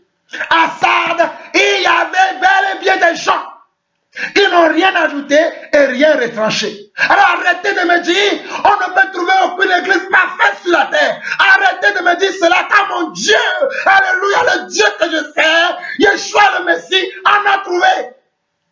Ce n'est pas parce que vous les hommes, vous êtes aveugles, que Dieu aussi serait aveugle. Ce n'est pas parce que vous les hommes, vous êtes cupides, que Dieu aussi est cupide. Dieu connaît. Dieu est omniscient. Il est omnipotent. Il sait tout. Alors, Dieu en a trouvé. Et j'en ai trouvé aussi. Voilà la vérité. Il dit ceci. Cependant, tu as à Sardes quelques hommes qui n'ont pas souillé leurs vêtements. Ils marcheront avec moi en vêtements blancs parce qu'ils en sont dignes. Oh, ils n'ont pas souillé. Il n'y a pas de taches sur leurs vêtements. Il n'y a pas de taches sur leurs robes. Leurs robes sont blanches. Leurs robes sont blanches. Ils feront le voyage avec moi. Mais vous ne ferez pas le voyage avec moi parce que vous avez des taches sur vos robes. Lavons nos robes. Lavons nos robes. Les robes représentent nos vies. Les robes représentent nos ministères. Les robes représentent nos grâces. Les robes représentent nos dons. Quel est l'état de nos dons? Quel est l'état de nos grâces? Quel est l'état de nos assemblées aujourd'hui? Tu peux prêcher de beaux messages. Mais si cela n'est pas conforme au modèle de Yeshua le Messie, hey, tu cours en vain. Tu cours en vain. Tu cours en vain. Verset 5. Celui qui vaincra sera ainsi revêtu de vêtements blancs. Je n'effacerai point son nom du livre de vie et je confesserai son nom devant mon Père et devant ses anges. Regardez, celui qui vaincra, cela veut dire que nous sommes dans une lutte, nous sommes dans un combat, nous sommes dans une guerre et dans la guerre, il y a toujours souvent un vainqueur et un vaincu. Il y a toujours un vainqueur et un vaincu. Qui seras-tu à la fin de cette guerre? Qui seras-tu à la fin de cette lutte? Qui seras-tu à la fin de ce combat? Seras-tu un vainqueur ou un vaincu? Combattras-tu le bon combat de la foi comme mon aïeul Paul, ou tu vas combattre le combat de la chair? Choisis ton camp. Moi, j'ai choisi mon camp. Il y a belle lurette. J'ai choisi mon camp, c'est très longtemps. Ceux qui me connaissent bien savent que Jean-Paul Lawson a choisi son camp il y a très longtemps. Je me suis séparé de beaucoup de gens à cause de la parole. À cause de la parole, je me suis séparé de beaucoup de gens parce que on ne rigole pas avec les Écritures. J'ai vu des gens rigoler avec les Écritures. On ne rigole pas avec les choses de Dieu. On ne jette pas les choses saintes au pourceau. Hey! Hey! Beware. Faites attention. Nous continuons.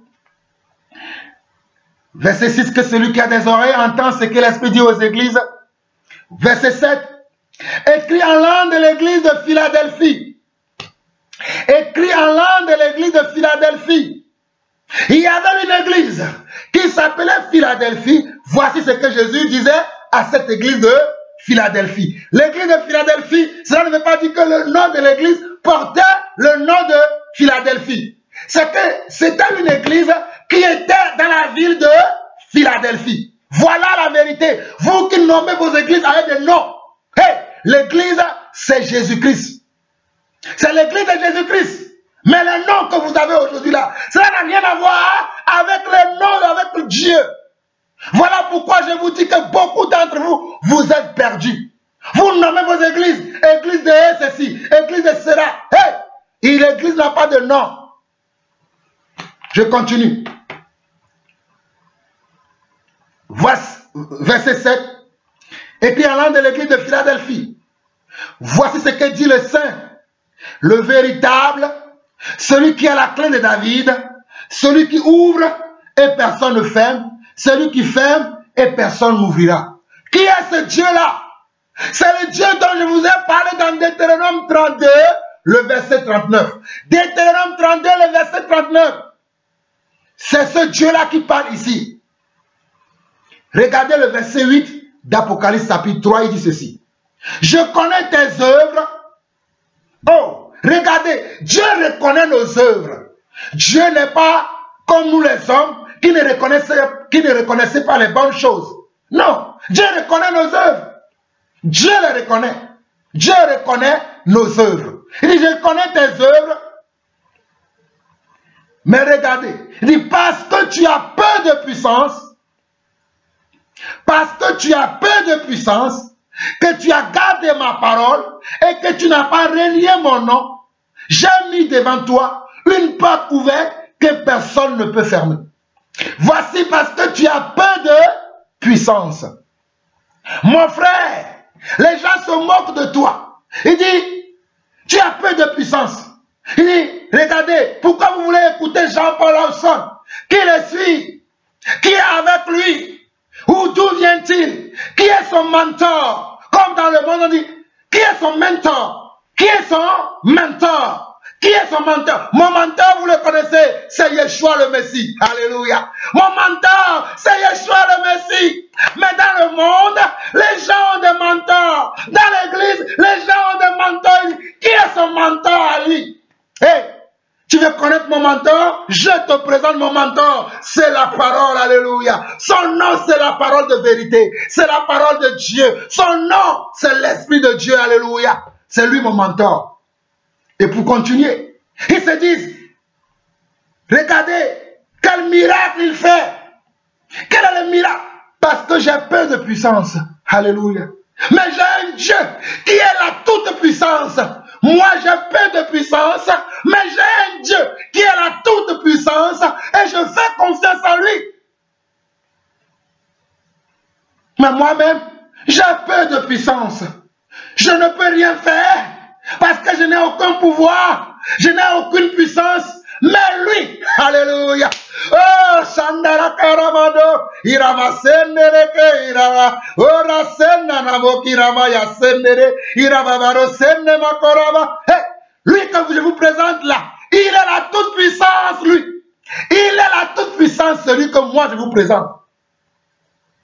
Voilà pourquoi il dit, aujourd'hui, parce que les gens ont peu de puissance, ils ont peur, ils vivent dans la peur, ils vivent en cachette, ils vivent retranchés, repliés sur eux-mêmes, parce qu'ils n'ont rien à montrer aux autres, parce que les autres ont tellement beaucoup de choses qu'eux-mêmes ils appellent puissance, que les gens ont peur aujourd'hui. Moi, je n'ai pas peur. Je vous présente le Dieu qui m'a sauvé. Je vous présente le Dieu auquel je crois. Je vous présente le Dieu que j'adore. Regardez, il dit parce que tu as peur de puissance. Le fait d'avoir peur de puissance ne doit pas faire de toi que tu sois retranché. Les gens, parce qu'ils ont peu de puissance, ils se retranchent aujourd'hui. Ils ne veulent même pas donner leur opinion. Parce qu'ils se disent, qui va m'écouter? Parce qu'aujourd'hui, le monde juge par rapport au nombre de personnes qui suivent les gens. Oh, aujourd'hui, je dis que le monde juge par rapport au nombre qui suit les gens. Alors que ma Bible me dit dans Jean 5, nous l'avons vu, que ne jugez pas selon les apparences, ne jugeons pas selon les apparences, mais jugeons en transcendant, en allant au-delà de ce que nous voyons, de ce que nous ressentons, de ce que nous percevons. Nous devons aller au-delà de ces choses afin que notre jugement soit juste. Voilà pourquoi la Bible dit que Jésus est celui qui sonde les reins et le cœur. Mais nous aujourd'hui, on juge à l'apparence. Et parce qu'on te juge selon l'apparence, regardez, quand vous me voyez, est-ce que je ressemble à quelque chose? Je ne ressemble à rien. Et comme je ne ressemble à rien, des gens m'ont dit, mais pourquoi vous l'écoutez? Pourquoi c'est vous lui que vous écoutez?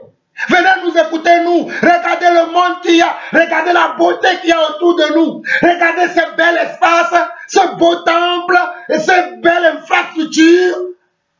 Venez nous écouter, nous.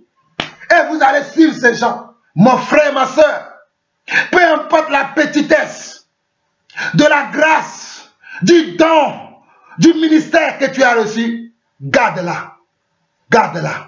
Ne copie pas. Ne te compare pas aux autres.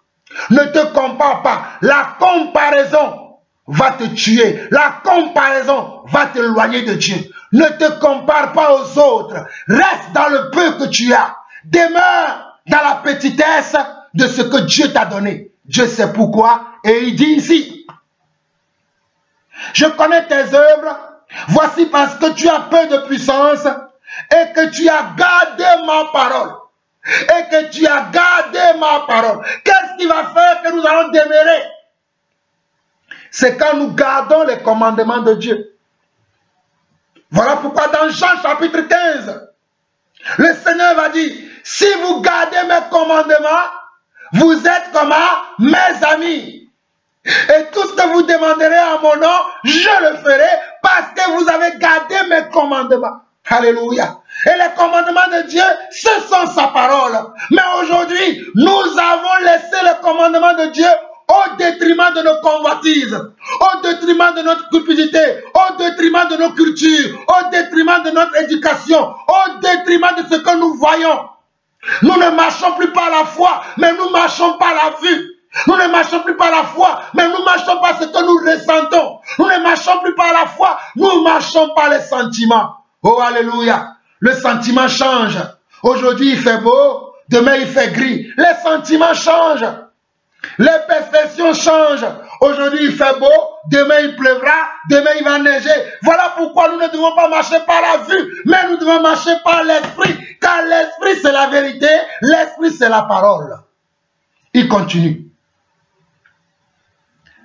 Verset 8, je connais tes œuvres. Voici parce que tu as peu de puissance, que tu as gardé ma parole et que tu n'as pas renié mon nom. J'ai mis devant toi une porte ouverte que personne ne peut fermer. Verset 9. Voici, je te donne quelques-uns de ceux de la synagogue de Satan qui se disent juifs et ne le sont pas, mais qui mentent. Regardez, parce que toi qui vérité. Tu gardes la promesse telle qu'elle a été donnée, telle qu'elle a été annoncée. Tu ne vas ni à gauche, ni à droite. Tu restes comme un figé. Il dit, parce que tu fais ça, au verset 9, il dit, voici, je te donne quelques-uns de ceux de la synagogue de Satan qui se disent juifs et ne le sont pas, mais qui mentent. Voici, je les ferai venir se prosterner à tes pieds et reconnaître que je t'ai aimé. Ceux-là que tu veux suivre là, moi-même Dieu, je vais les faire revenir à toi. Mon frère, oh, alléluia, ne collabore pas avec les gens sans que Dieu même ne les amène. Ne rentre pas dans une alliance sans que c'est Dieu qui a créé cette alliance. Mes frères et sœurs, j'ai contracté des alliances sans Dieu. Et Dieu m'a fait comprendre mon péché. Il m'a dit, mon fils, ne contracte pas d'alliance si ce n'est moi, pas moi. Voilà pourquoi aujourd'hui, je ne contracte plus d'alliance avec les hommes. J'attends que Dieu lui-même, il me fasse, oh alléluia.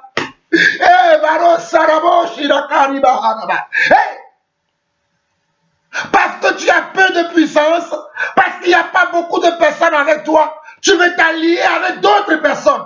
Mais tu sais pertinemment que ces personnes-là n'ont pas la vérité. Ou bien il y a des choses que tu n'aimes pas chez ces personnes. Il y a des choses que tu n'acceptes pas. Il y a des pratiques qui ne sont pas justes chez eux. Mais parce que tu as peu de puissance. Parce qu'il n'y a que peu de personnes qui te connaissent. Parce que le nombre de tes adhérents n'est pas nombreux. N'est pas nombreux. Le nombre de tes adhérents ne sont pas nombreux. Le nombre des vues n'est pas nombreux. Le nombre des amens n'est pas nombreux. Oh mon frère, aujourd'hui c'est normal qu'il y a beaucoup de gens qui ne disent pas amen à ce que nous prêchons. Cela confirme les Écritures. Mais toi, tu veux avoir plusieurs amens. Les faux amens, tu veux les avoir. Et tu vas t'allier avec tout le monde. Hey, Dieu te parle par ma petite bouche. Dieu te parle par ma petite bouche, ma petite personnalité, qui n'est rien. Dieu te parle. Change mon frère, change ma soeur. Il continue. Verset 10. Parce que tu as gardé la parole de la persévérance en moi. Regardez, parce que tu as gardé la parole de la persévérance en moi, nous devons garder la parole de la persévérance en Yeshua le Messie. Garder la parole de la persévérance, c'est garder la vérité.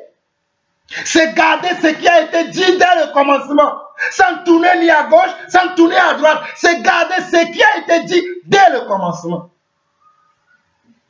Parce que tu as gardé la parole de la persévérance en moi, je te garderai aussi à l'heure de la tentation qui va venir sur le monde entier pour éprouver les habitants de la terre. Il y aura une tentation qui va venir sur la terre pour éprouver tous les habitants de la terre. Mais toi qui as peu de puissance, que tu as gardé la parole de Dieu, tu seras préservé pendant que les autres qui ont de grandes puissances, ils seront pris dans ce truc-là. Toi, tu seras comment? Préservé. Souvenez-vous, alléluia, du peuple de Dieu, nos frères les Juifs qui étaient en esclavage en Égypte. Oh, alléluia. Lorsqu'il y avait les fléaux chez les Égyptiens, il n'y avait rien chez nos frères les Juifs. Lorsqu'il y avait les tremblements de terre, il y avait comment? Il y avait l'ange destructeur, il y avait les maux. Mais chez nos frères, il n'y avait rien.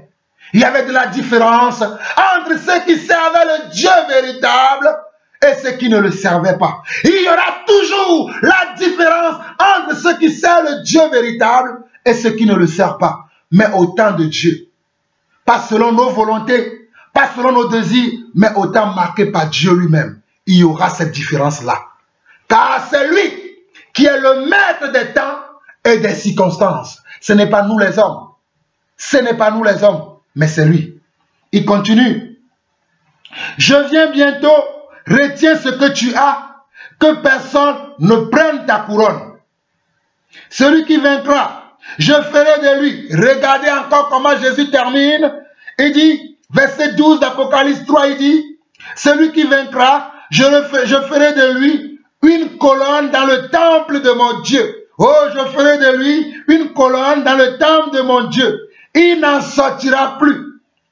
J'écrirai sur lui le nom de mon Dieu et le nom de la ville de mon Dieu, de la nouvelle Jérusalem qui descend du ciel d'auprès de mon Dieu et mon nom nouveau. Alléluia. Oh, alléluia. Regardez celui qui vaincra. Apocalypse chapitre 3, le verset 12. Celui qui vaincra. Je ferai de lui une colonne dans le temple de mon Dieu.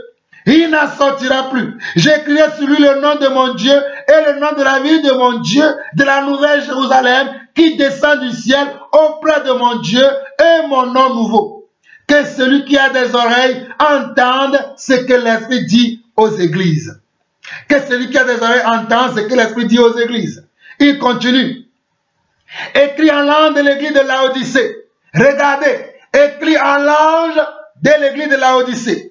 Voici ce que dit l'Amen.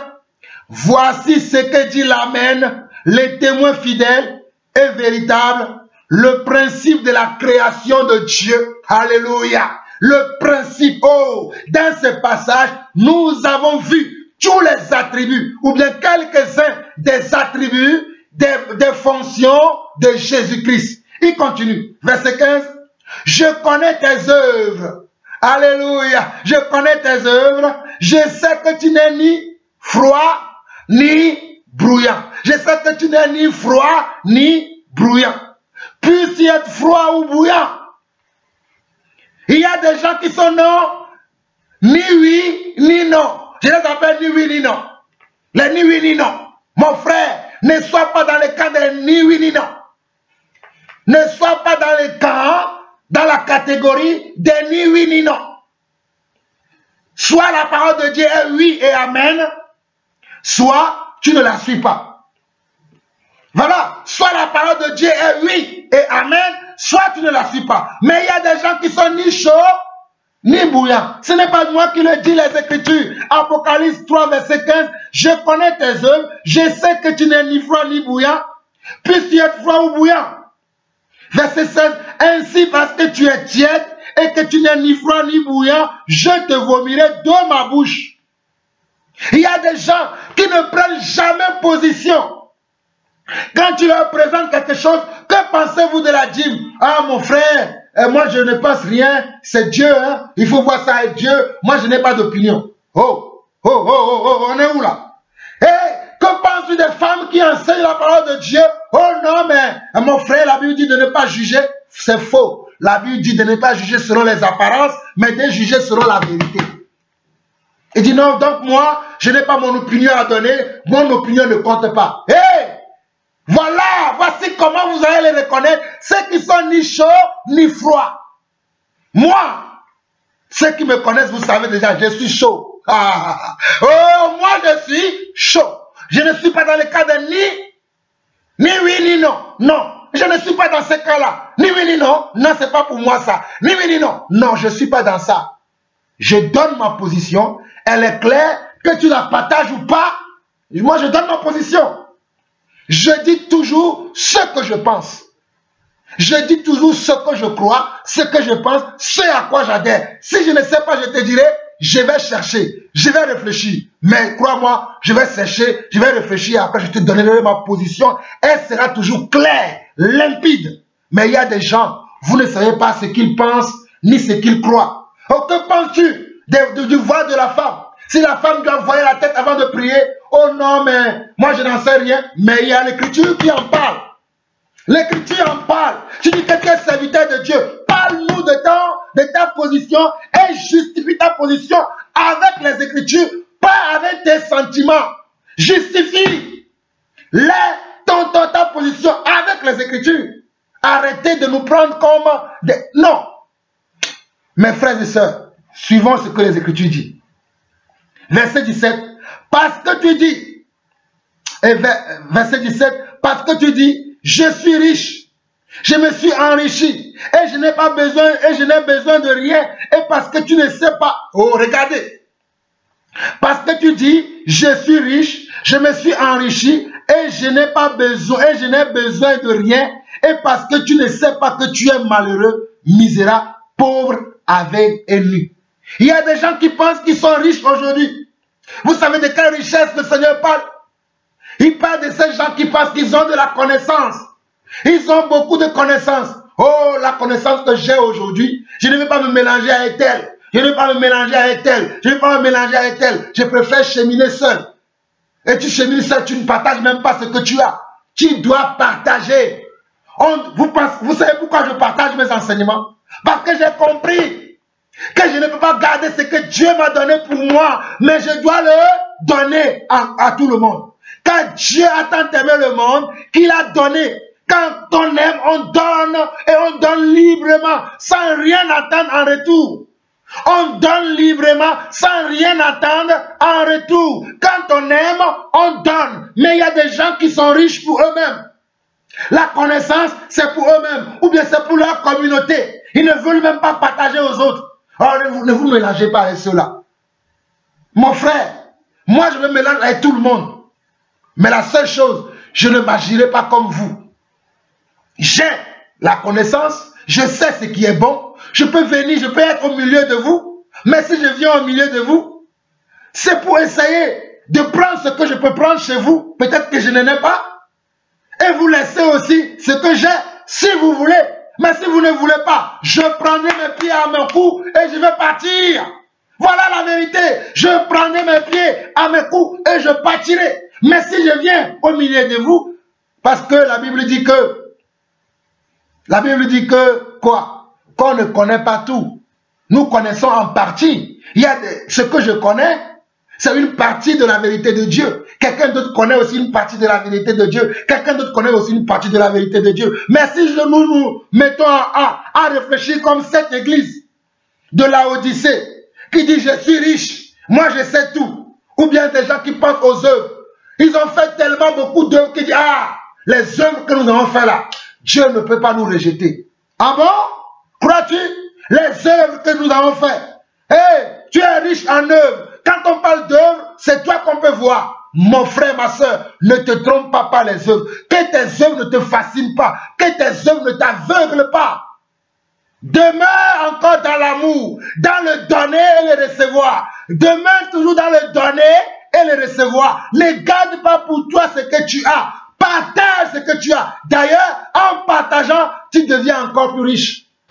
Mes frères et sœurs, vous savez pourquoi ma sagesse, mon intelligence, mes connaissances augmentent? Parce que je demeure tout le temps dans le partage. Je partage avec mon épouse et mes enfants. Je partage avec mes frères et sœurs à travers le monde. Des fois, je fais des enseignements spontanés parce que je veux partager la révélation. Je veux partager ma connaissance. Je ne veux pas garder pour moi, pour dire, moi je connais. Je suis déjà sur le droit chemin. Peu importe ce que font les autres, si un juge arrive à connaître ce qui est juste, ce qui est bon, tant pis. S'ils ne connaissent pas, c'est pas grave, moi je connais. Non, ce n'est pas ça. Verset 18, il dit, verset 17 au verset 18, il dit, parce que tu dis je suis riche, je me suis enrichi et je n'ai besoin de rien, et parce que tu ne sais pas que tu es malheureux, misérable, pauvre, aveugle et nu, je te conseille d'acheter de moi de l'or éprouvé par le feu, afin que tu deviennes riche, et des vêtements blancs, afin que tu sois vêtu, et que la honte de ta nudité ne paraisse pas. Regarde, toi qui penses que tu es riche, regardez, prenez les hommes riches de notre temps. Pour eux là, quand ils sont riches, ils n'ont besoin de rien. Mais regardez, voici le riche qui tombe malade. Est-ce qu'il va envoyer l'argent? Est-ce que l'argent va devenir son médecin? Est-ce que l'argent va devenir son soignant? Est-ce que l'argent va devenir celui qui va lui faire les toilettes? Non. Peu importe ce que tu peux avoir, peu importe ta connaissance, peu importe tes œuvres, tu auras besoin d'un plus petit dans le royaume de Dieu. Tu auras besoin d'un plus petit dans le royaume de Dieu. Tu auras besoin d'un plus petit dans le royaume de Dieu. Donc humilie-toi, ne sois pas orgueilleux, ne sois pas vantard, ne pense pas que tu n'as besoin de personne d'autre, que tu pourras arriver tout seul. Tu as besoin de tes frères, tu as besoin de tes sœurs. Alléluia. Nous continuons. Il dit, je te conseille d'acheter de moi. Apocalypse 3, verset 18. Je te conseille d'acheter de moi de l'or éprouvé par le feu, afin que tu deviennes riche, et des vêtements blancs, afin que tu sois vêtu, et que la honte de ta nudité ne paraisse pas, et que la honte de ta nudité ne paraisse pas. Et un collier pour oindre tes yeux, afin que tu vois réellement. Sinon là, tu es comme un aveugle. Tu ne vois pas réellement. Achète de moi comment un collier pour voir ce que tu dois voir réellement. Alléluia. Il continue. Moi je reprends. Verset 19. Moi je reprends et je châtie tout ce que j'aime. Aie donc du zèle et répands-toi. Dieu dit, si je reprends, c'est parce que j'aime. Si je reprends quelqu'un, c'est parce que j'aime la personne. Si je reprends mon église, c'est parce que j'aime mon église et je veux la sauver. Je vais sauver cette église, je vais sauver cette personne. Je vais aimer cette personne. Voilà pourquoi je reprends. Alors, repens-toi.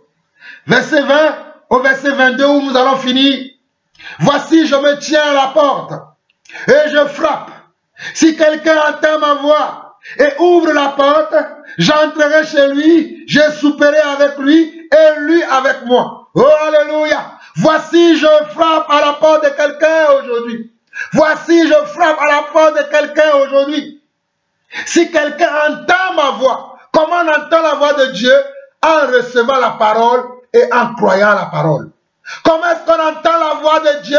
En recevant la vérité et en acceptant la vérité telle qu'elle est, même si elle va à l'encontre de nos prérogatives, même si elle va à l'encontre de notre éducation, même si elle va à l'encontre de nos envies, même si elle va à l'encontre de nos souhaits, nous devons l'accepter telle qu'elle est. Voilà pourquoi il dit, je frappe. Si quelqu'un entend ma voix et ouvre la porte, parce qu'on peut entendre sans ouvrir la porte, on peut entendre quand quelqu'un toque à la porte. Je peux entendre et j'ai deux choix à faire. Soit j'ouvre, soit je n'ouvre pas. Je frappe. Tu entends, tu fais ta décision. Soit tu ouvres, soit tu n'ouvres pas. Mais Jésus dit, alléluia, celui qui prendra la décision d'ouvrir, il dit, et si quelqu'un entend ma voix et ouvre la porte, ça veut dire tu prends la décision d'ouvrir, j'entrerai chez lui et je souperai avec lui et lui avec moi. Alors la parole va rentrer. Quand la parole va rentrer à l'intérieur de toi, elle va te transformer, elle va te corriger, elle va te donner l'esprit. Elle va faire de toi ce que tu n'es pas parce que tu as laissé la parole pénétrer en toi. Souvenez-vous la parabole du Seigneur dans Matthieu chapitre 13, la parabole du semeur. Souvenez-vous de cette parole-là. Je reviendrai là-dessus plus tard, mais souvenez-vous de cette parole. La Bible dit que quand quelqu'un entend la parole et quand ne la comprend pas, le malin vient et vole ce qui a été semé. La Bible dit que quand quelqu'un entend la parole, mais il y a des tribulations qui viennent à propos de cette parole. Il y a comment? Des tribulations, des troubles, des épreuves qui viennent, la personne perd la parole. Mais celui qui la garde, mais celui qui garde la parole, il y en a un qui donne des fruits pour 100, un autre 60, un autre 30. Alors ce message de Jésus, c'est la même chose dans ce qu'il a dit dans Matthieu chapitre 13. C'est la même chose, parce que ici, le Seigneur nous dit quoi? Le Seigneur nous dit, voici je me tiens à la porte et je frappe. Si quelqu'un entend ma voix et ouvre la porte, j'entrerai chez lui, je souperai avec lui et lui avec moi. Celui qui vaincra, je le ferai asseoir avec moi sur mon trône, comme moi j'ai vaincu. Lui-même il a vaincu, donc il nous a donné aussi l'esprit de vainqueur. Il ne nous a pas donné l'esprit d'échec. Ce n'est pas un esprit de timidité, ni un esprit de peur que Dieu nous a donné, mais il nous a rempli d'un esprit de force, d'un esprit de révélation, d'un esprit d'amour de Dieu. Voilà pourquoi il dit, celui qui vaincra, je le ferai asseoir avec moi sur mon trône, comme moi j'ai vaincu et me suis assis avec mon Père sur son trône. Que celui qui a des oreilles entende ce que l'Esprit dit aux églises. Père éternel, Dieu d'amour, Dieu de bonté, Dieu de paix, Dieu de grâce, Dieu de pardon, oh, Dieu lent à la colère, Dieu qui ne laisse jamais ses enfants dans le doute, dans l'inconfort, dans le brouillard, dans les qu'en pensera-t-on? Seigneur, merci parce que tu nous as révélé encore ta parole aujourd'hui. Tu nous as encore révélé l'état de nos cœurs. Tu nous as encore révélé l'état de nos églises. Tu nous as encore révélé l'état de nos assemblées. Tu nous as encore révélé, Papa, nos natures. Seigneur, merci parce que je me suis retrouvé dans ces choses. Je t'ai demandé pardon et je te demande encore pardon aujourd'hui, Papa. Je demande pardon pour mes frères, je demande pardon pour mes sœurs. Alléluia. Que chacun d'entre nous, nous nous souvenons de là où nous sommes tombés et que nous revenons à toi sincèrement, que nous nous repentons avec un cœur sincère et que nous disons, Seigneur, nous avons péché contre toi. Comme le fils prodigue qui a quitté la maison de son père, qui a dilapidé tous les biens de son père, mais une fois dans le besoin, il s'est souvenu qu'il avait un papa qui l'aimait, papa. Oh éternel mon Dieu, merci parce que moi aussi je me suis souvenu que tu es un bon père qui m'a aimé. Je prie pour un frère, je prie pour une sœur qui se souvient que tu n'es pas un Dieu qui châtie, tu n'es pas un Dieu qui châtie. Et quand bien même que tu châties, c'est parce que tu aimes, papa. Que ce frère, que cette sœur revienne à toi et à toi seul, papa. Au nom du Seigneur Jésus-Christ, nous avons ainsi prié et nous disons tous Amen. Alléluia. Merci Seigneur. Merci Seigneur.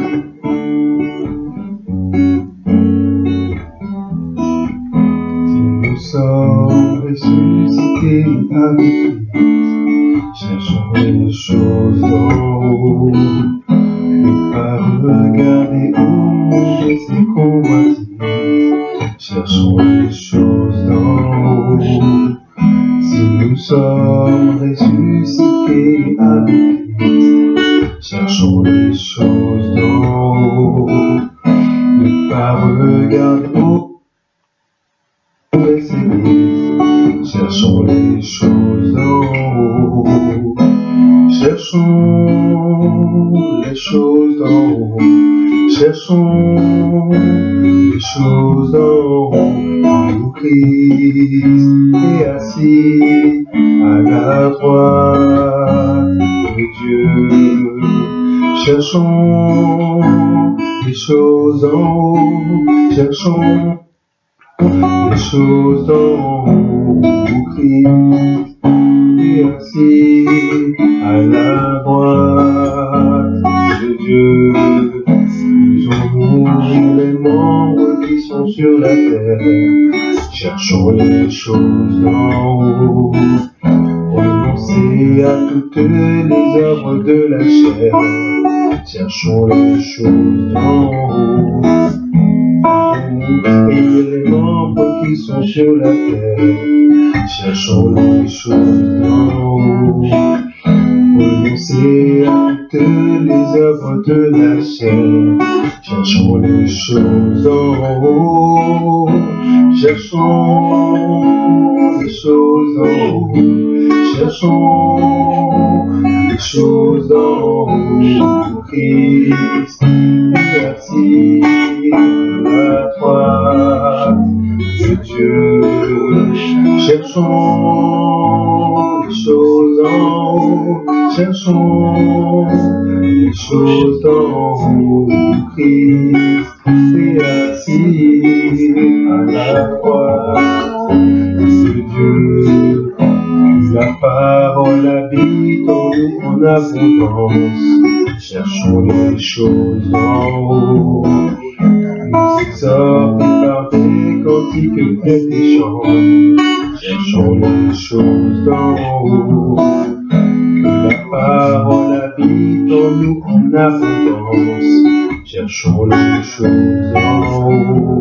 Nous exhorte par des cantiques et des champs, cherchons les choses d'en haut, cherchons les choses d'en haut, cherchons les choses d'en haut, où Christ est assis à la droite de Dieu.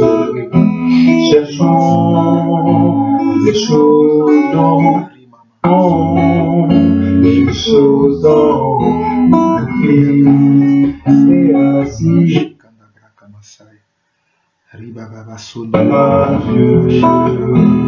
Cherchons les choses d'en haut,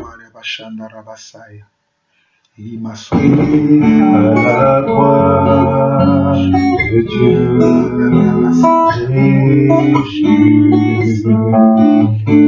Jésus, le sang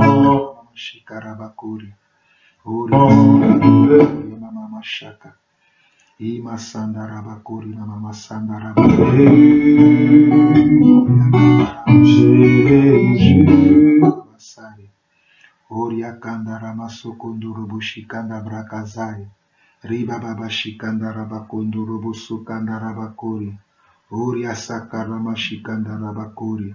Riba basakandara bakora baba shikanda brakasanda. Rima masakandara bakori baba shikandara bakori. Ora brasandara makori mamasaya. de mes pensées.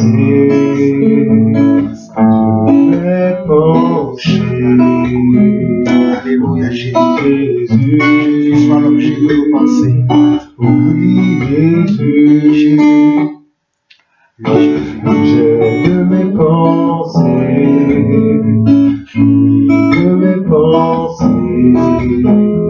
Oui Jésus.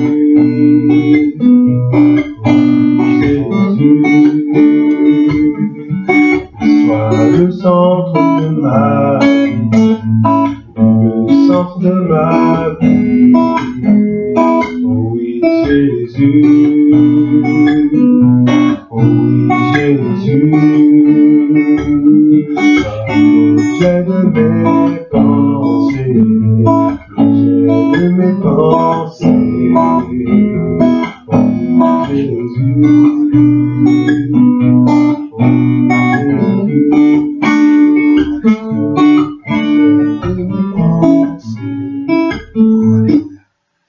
Shalom, shalom, shalom à tous.